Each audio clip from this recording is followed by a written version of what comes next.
Pada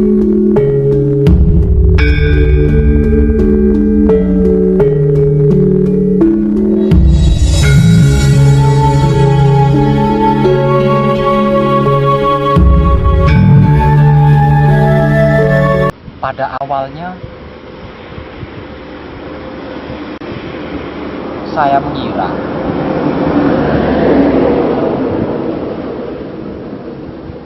bahwa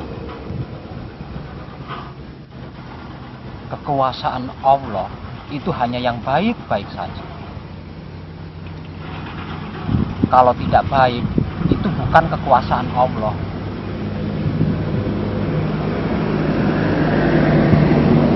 Padahal saya yakin, saya percaya, saya beriman kalau Allah itu esa, Allah itu tunggal, Allah itu hanya satu,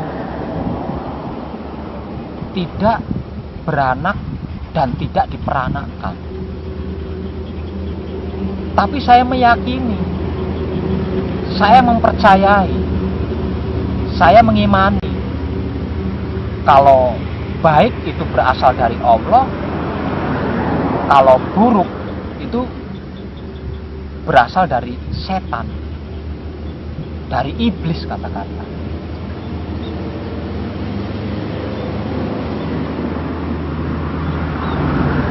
Lama-lama saya jadi berpikir, merenung, dan setelah mengetahuinya, saya tertawa sendiri. Ternyata lucu.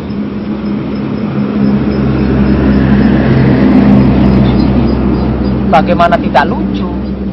Lawang saya mempercayai, meyakini, bahkan mengimani bahwa Allah itu esa. Artinya Allah itu tunggal, satu, tidak dua. Tapi di sisi lain, saya juga mempercayai, meyakini, mengimani kalau baik itu dari Allah, kalau buruk itu dari setan, dari iblis. Kan lucu. Lucunya seperti ini.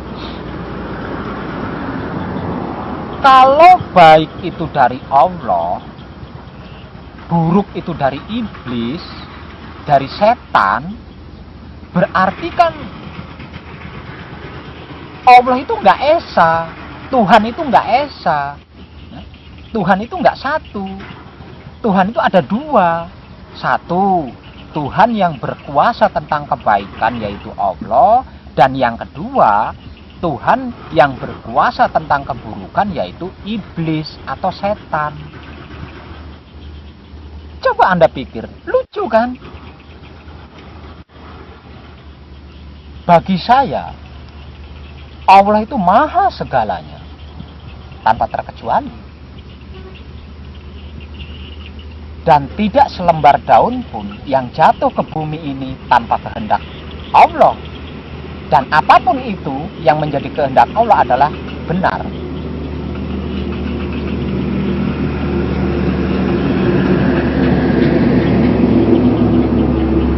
Hal ini kalau kita kupas, berarti Allah itu bukan suatu hal yang baik-baik saja. Hal yang buruk pun tetap Allah. Semuanya, segalanya adalah milik Allah, kehendak Allah, dan hanya akan kembali kepada Allah. Konyolnya lagi,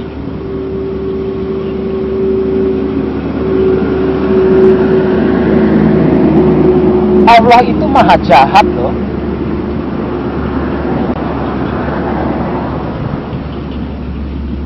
Mungkin Anda akan menolak kalau saya mengatakan bahwa Allah itu maha jahat, Allah itu maha kejam. Bagaimana tidak jahat? Bagaimana tidak kejam? Saya beritahu buktinya.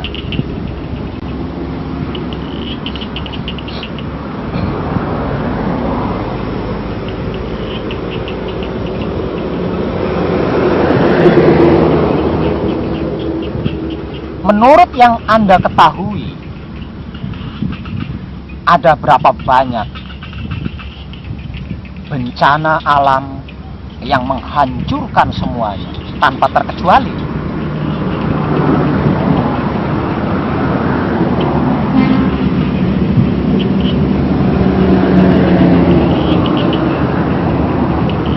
Dan semua bencana alam yang terjadi di dunia ini, menurut saya itu bukan peringatan dari Allah, tapi itu kuasanya Allah. Itu loh kuasanya Allah. Adakah yang mampu mencegah kekuasaan Allah itu? Tidak ada, bukan? Itu bukan peringatan, tapi itu bentuk kuasanya Allah.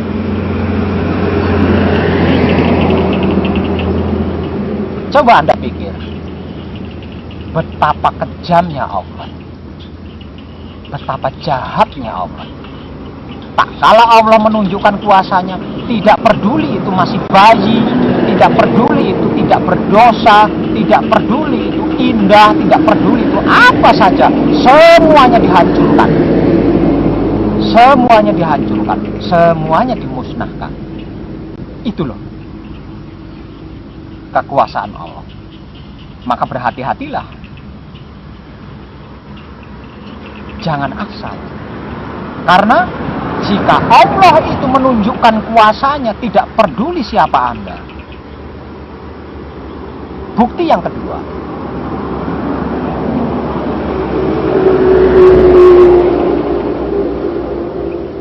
menurut yang Anda ketahui, ada berapa banyak jumlahnya orang miskin di dunia ini?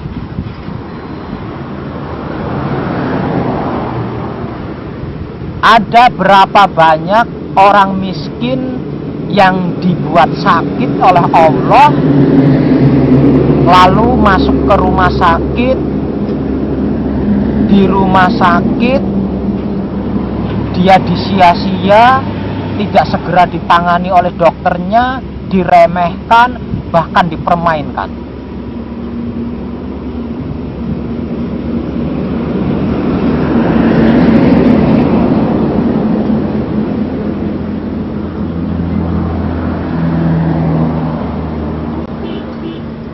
Coba Anda pikir, betapa jahatnya Allah, betapa kejamnya Allah.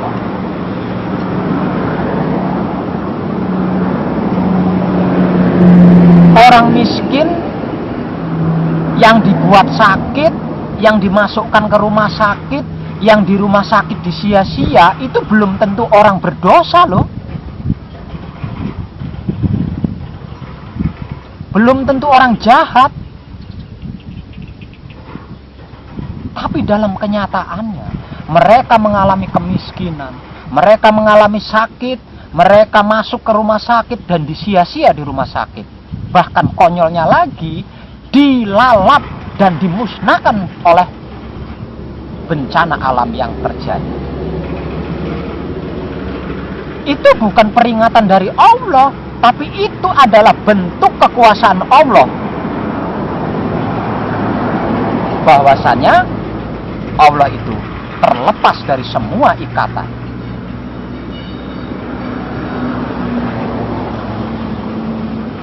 Anda pikir saja ini.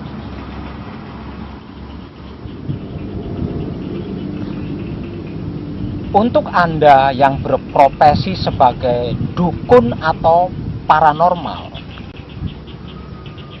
seberapa sering Anda mengalami kegagalan dalam membantu seseorang, menolong seseorang, menyembuhkan suatu penyakit misalnya, tapi tidak sembuh?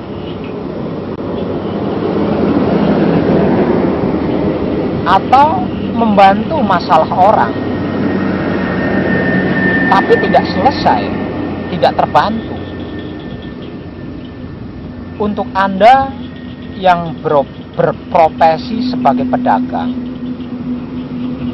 seberapa sering Anda mengalami kerugian, bahkan kebangkrutan?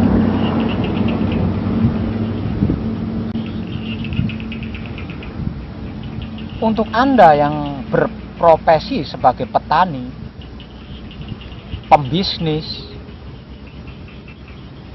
dan lain sebagainya. Seberapa sering Anda mengalami kegagalan? Seberapa sering Anda mengalami jatuh bangun?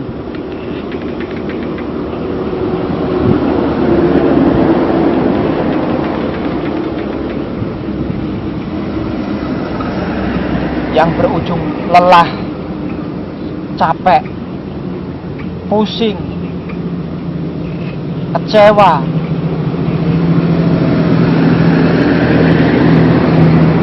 stres, bahkan sakit. Seberapa sering Anda mengalami semua itu?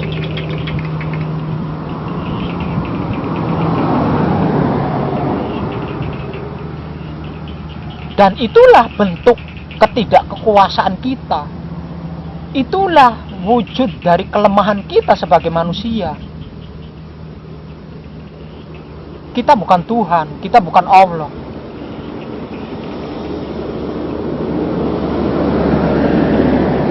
Kita hanya sebatas manusia yang diciptakan oleh Allah, yang tidak bisa lepas dari kekuasaan Allah.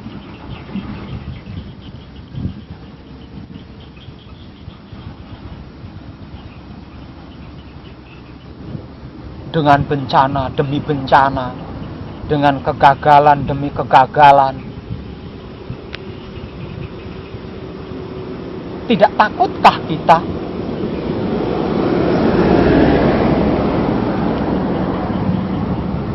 Tidak capekkah kita dengan semua itu? Masihkah kita merasa wah,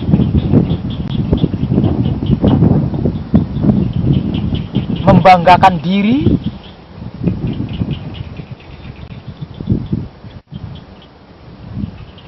Kalau Anda masih merasa mampu dan belum capek, silahkan, teruskan, lanjutkan.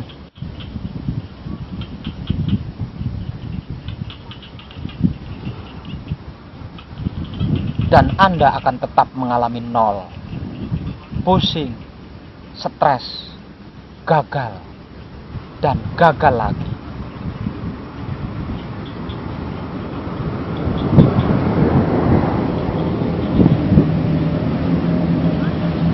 Tapi untuk Anda yang sudah merasa capek, merasa letih, merasa lelah dengan semua itu, jangan buang waktu Anda. Segeralah bertobat. Menyerahlah kepada Allah. Katakan kepada Allah bahwa aku telah bertobat, bahwa aku telah kapok, tidak akan mengulangi semua itu.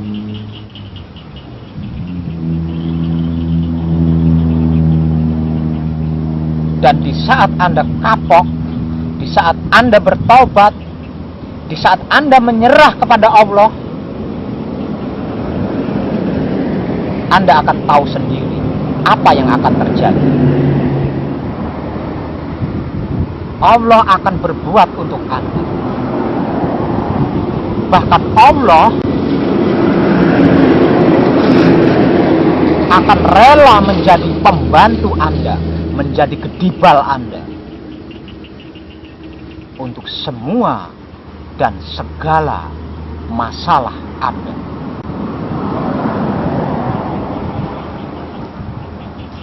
Kurang apa coba? Kurang apa? Semua dan segalanya milik Allah, bukan selain Allah.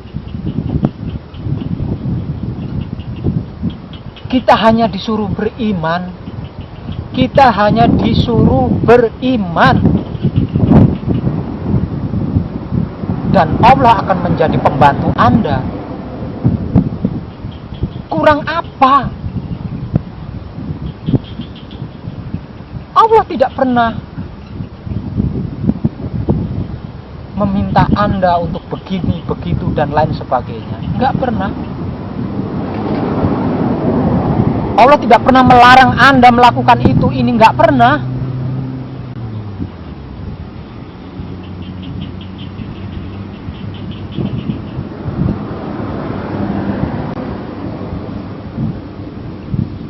Allah tidak membutuhkan kita, kita yang membutuhkan Allah. Kalau kita membutuhkan Allah, kita harus beriman. Iman itu apa? Iman itu sederhana, gratis, nggak ribet. Iman itu pasrah kepada Tuhan, menerima Tuhan, mempersilahkan Tuhan, merasakan Tuhan, menebar cinta kasih sayang Tuhan. Itu saja. Susahnya di mana? Sulitnya di mana? Lawang cuma pasrah, menerima, mempersilahkan, merasakan, menebar cinta kasih sayang Tuhan. Letak sulitnya di mana? Letak susahnya di mana? Letak rumitnya di mana? Anda kan mengaku beriman. Iya kan? Anda kan mengaku beriman kepada Allah. Kalau dibilang tidak beriman kepada Allah, Anda marah besar. Itu menandakan bahwa Anda benar-benar mengaku beriman.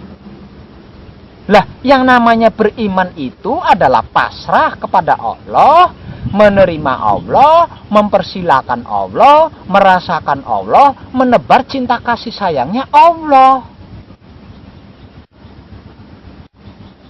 Anda sudah seperti itu belum? Kalau Anda belum seperti itu, berarti Anda belum beriman, berarti Anda tidak beriman.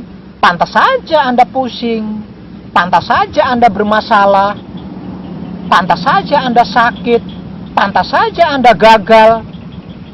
Lawang tidak beriman, artinya bukan Allah yang berbuat, tapi kebodohan Anda sendiri. Para saudara-saudariku sekalian, juga kadang dinasih.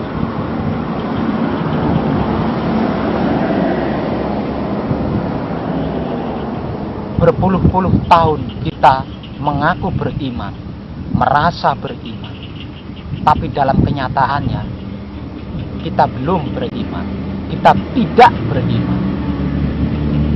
Karena kita belum pernah pasrah kepada Allah.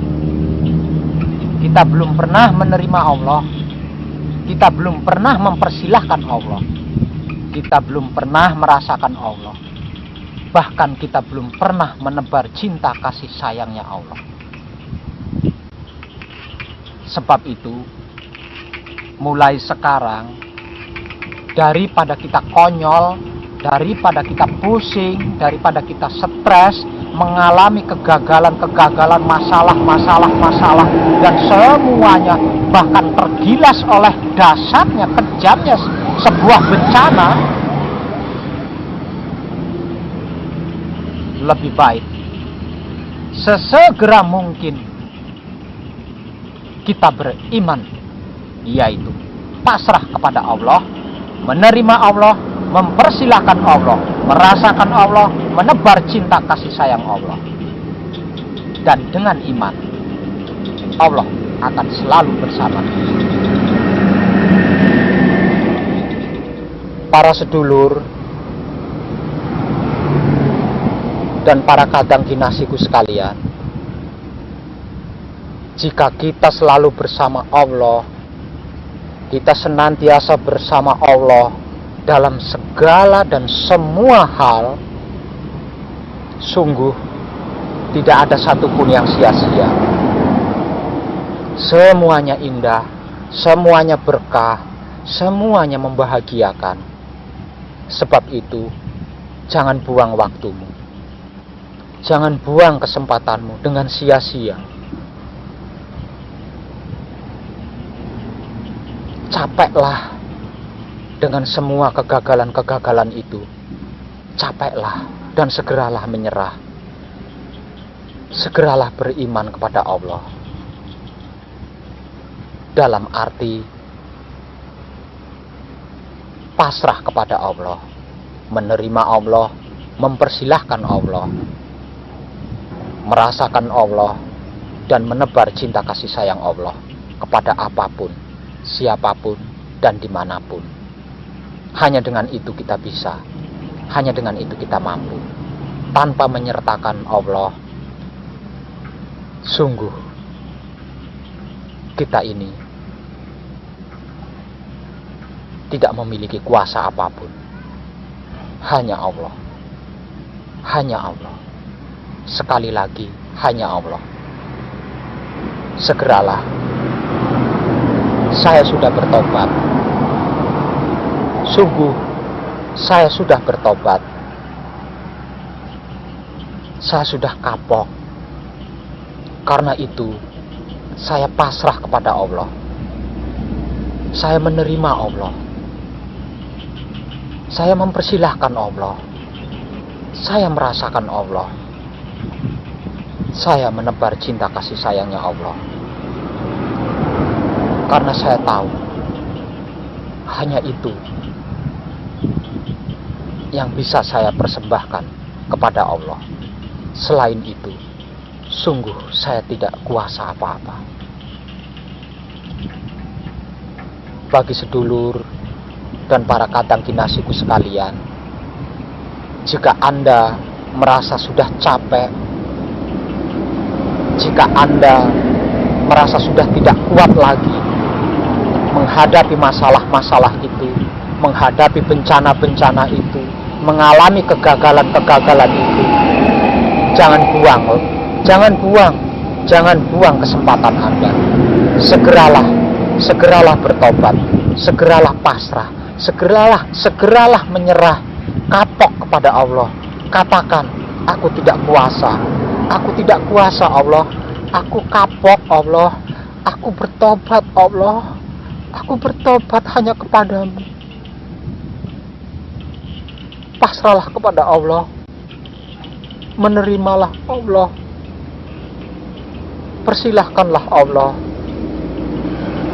rasakanlah Allah, dan tebarlah cinta kasih sayang Allah kepada apapun dan siapapun serta dimanapun. Lalu perhatikan apa yang akan terjadi. Saya Wong Edan Bagu, terima kasih.